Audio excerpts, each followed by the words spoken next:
Assalamualaikum dan salam bahagia daripada saya Hilmi Ashley. Saya Deti Zaidi, pasti yang terkini dan terbaik selama setengah jam bersama kami dalam Fokus hari ini 25 Februari 2016.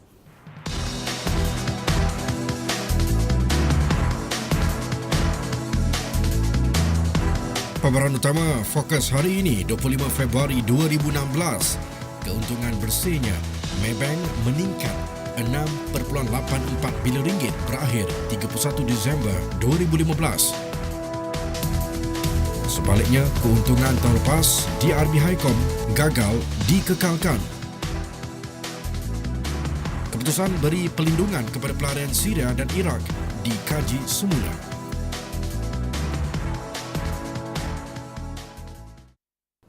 Ketika bergelut dengan hutang lapuk yang berpanjangan dan selepas menghadapi dua usaha menyelamatkan perniagaannya, mereka barangan keperluan harian terkemuka Sharp telah menerima tawaran pengambilan bernilai berbilion-bilion dolar dari syarikat multinasional Taiwan Foxconn. Pengumuman itu dibuat Lembaga Pengarah Sharp Jepun selepas selesai bermesyuarat 2 hari bagi membincangkan tawaran dua syarikat pesaing lain. Foxconn yang merupakan pemasang peralatan elektronik kebanyakan iPhone di dunia sebelum ini menawarkan kira-kira 5.3 bilion dolar untuk mengambil alih Sharp sebelum menaikkan tawaran kepada 5.9 bilion dolar. Sharp yang memiliki 50,000 kaki tangan di seluruh dunia dan syarikat peneraju utama, pembuat alatan audiovisual, tablet dan skrin paparan mudah alih telah mengambil kira beberapa tawaran saingan termasuk satu daripada dana pelaburan kerajaan yang disokong Innovation Network Corp Jepun. Awal bulan ini, Sharp mencatatkan kerugian bersih yang lebih besar daripada jangkaan sebanyak 630 juta pound untuk tempoh April hingga Disember. Maybank hari ini mengumumkan keuntungan bersihnya meningkat 6.84 bilion ringgit bagi tahun kewangan berakhir 31 Disember 2015, meningkat 1.8% daripada 6.72 bilion ringgit pada tahun sebelumnya.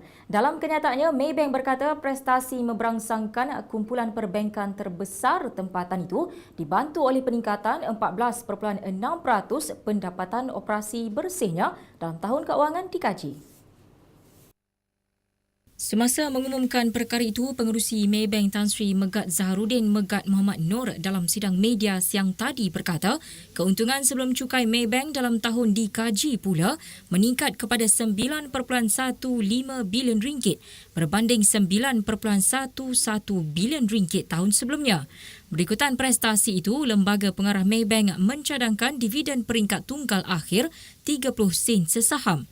Menurutnya, Maybank mencatatkan keuntungan pracukai 9.15 bilion ringgit dan pendapatan sebanyak 40.56 bilion ringgit bagi tahun keuangan 2015. Beliau menambah keuntungan pracukai kumpulan bagi tahun keuangan 2014 adalah sebanyak 9.11 bilion ringgit dengan pendapatan berjumlah 35.71 bilion ringgit.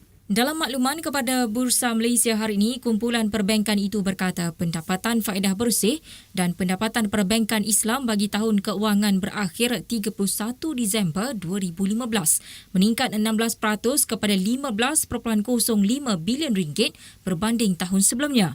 Tan Sri Megat Zaharuddin berkata ini disumbang terutamanya oleh pertumbuhan pinjaman kasar, pendahuluan, pembiayaan dan hutang-hutang lain kumpulan. Dalam masa sama, premium insurans yang diperoleh bersih daripada subsidiari insurans dan takaful kumpulan meningkat kepada 4.20 bilion ringgit, manakala pendapatan operasi lain bertambah 4.2% kepada 5.77 bilion ringgit berbanding tahun sebelumnya. Sementara itu, bank terbesar Malaysia dari segi aset Malayan Banking Berhad menyasarkan pertumbuhan pinjaman yang lebih tinggi antara 6 dan 7% dalam tahun ini daripada operasi di Malaysia. Presiden dan Ketua Pegawai Eksekutif Dato' Abdul Farid Alias berkata, pertumbuhan dari segi pengguna yang dipacu oleh pengubahsuaian dalam bajet 2016 akan melihat pendapatan boleh guna pengguna serta perbelanjaan awam yang lebih tinggi untuk projek-projek infrastruktur seperti transit aliran masa MRT dan transit aliran ringan LRT.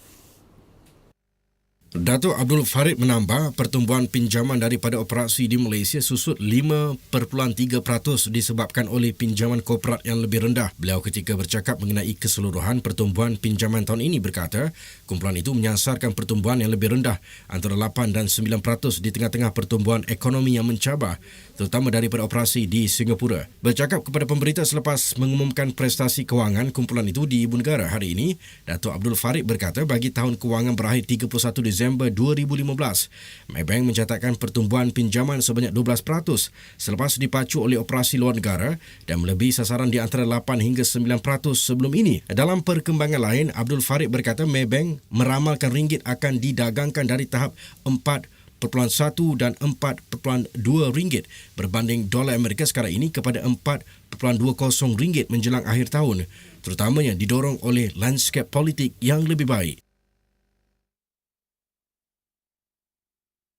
DRB High Comm Berhad mencatatkan kerugian sebelum cukai sebanyak 146.28 juta ringgit pada suku ketiga berakhir 31 Disember 2015 berbanding keuntungan sebelum cukai 96.47 juta ringgit pada suku yang sama tahun lepas. Dalam kenyataannya kepada Bursa Malaysia, DRB High Comm berkata hasil bagi suku itu susut 3.33 bilion ringgit berbanding 3.52 bilion ringgit sebelumnya. DRB High Comm berkata keputusan kewangan yang lemah itu disebabkan oleh saingan sengit dalam pasaran runcit automotif yang memerlukan diskaun besar dan promosi akhir tahun bagi mempertahankan penguasaan pasaran. Bagi tempoh 9 bulan, kumpulan itu merekodkan kerugian sebelum cukai sebanyak 76.93 juta ringgit berbanding keuntungan sebelum cukai sebanyak 457.66 juta ringgit sebelumnya, manakala hasil sebanyak 9.54 bilion ringgit berbanding 10.47 bilion ringgit sebelumnya. Konglomerat itu berkata ia akan terus memberi tumpuan ke atas pengurusan kos dan melaksanakan inisiatif bagi meningkatkan kecekapan dan keberkesanan operasi bagi mengukuhkan daya tahan kumpulan itu dalam persekitaran perniagaan semasa. Dalam kenyataan itu, DRB High Comm berkata ia juga akan berusaha untuk meningkatkan sektor automotif menerusi pengenalan model baru dan menyepadu serta mengukuhkan perniagaan perkhidmatan logistik bersepadu bagi meneroka pertumbuhan transaksi e-dagang.